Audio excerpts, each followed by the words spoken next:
रौतहट जिल्लाको राजदेवी नगरपालिका वडा नम्बर 7 मुडुबलमा स्थित रहेका श्री निमधारी वासुदेव नमुना माध्यमिक विद्यालयलाई सप्तरीका प्रधानाध्यापक तथा शिक्षकहरूको टोलीले अवलोकन गरेका छन्। शिक्षण सिकाइ अनुभव आदान प्रदान कार्यक्रम अन्तर्गत सप्तरीका महादेवा गाउँपालिका अन्तर्गतका सम्पूर्ण विद्यालयका प्रधानाध्यापक तथा केही शिक्षकहरूका टोली राजदेवी नगरपालिकाका शिक्षाका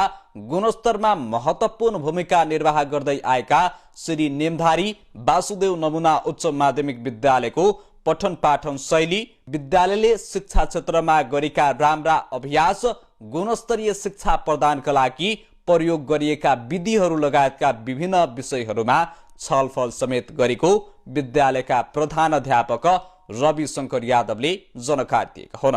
विद्यालयमा पुगेका शैक्षिक अवलोकन तथा भ्रमण टोलीले विद्यालयको भौतिक संरचना तथा शैक्षिक गतिविधि बारे पनि प्रधानाध्यापकसँग जानकारी लिनका साथै विद्यालयका शिक्षकहरूसँगको परिचयात्मक कार्यक्रममा कक्षा सञ्चालनका बेला अपनाउनु पर्ने महत्वपूर्ण तरिकाहरूबारे पनि छलफल तथा अनुभव आदान प्रदान गरेको जनाइएको छ।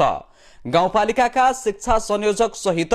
32 जनाको सहभागिता रहेका शैक्षिक भ्रमण टोलीमा सहभागी प्रधानाध्यापकहरूले विद्यालय व्यवस्थापनका विषयमा प्रधानाध्यापक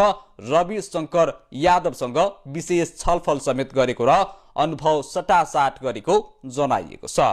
अनुगमन टोलीसँगको छलफल कार्यक्रममा श्री नेमधारी वासुदेव नमुना माध्यमिक विद्यालयका विद्यालय व्यवस्थापन समितिका अध्यक्ष श्री रामेश्वर प्रसाद यादव, सदस्य रम्बादेवी यादव, राम गणेश प्रसाद यादव उपस्थित रहनु भएको विद्यालयका शिक्षक रामश्रेष्ठ प्रसाद यादवले जानकारी गराएका हुन्।